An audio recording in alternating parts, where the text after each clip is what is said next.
Hi, in this video we are going to implement set in a JavaScript. So first we discussed about the set, why set it will use in a JavaScript. So when we require the unique value to hold the unique value to store the data, then the set it is used to store the unique elements, unique data. So either it is not a specific element, either it is a string, integer or any object data type. So now let's see how we can implement new set. Now const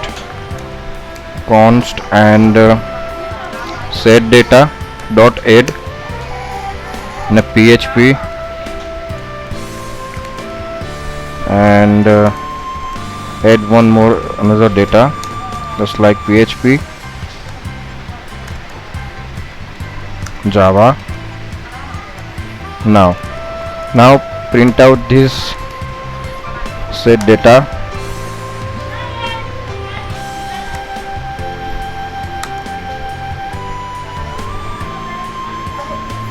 Now run this file.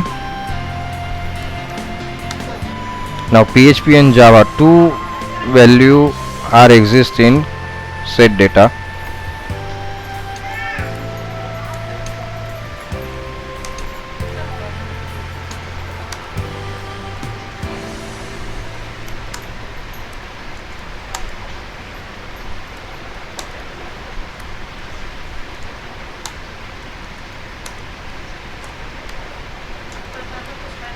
Now in this file, now see, we iterate the one by one value from the set. For that advanced for loop, inside the advanced for loop we get the each unique data. So this way we can implement set and iterate the set in a JavaScript.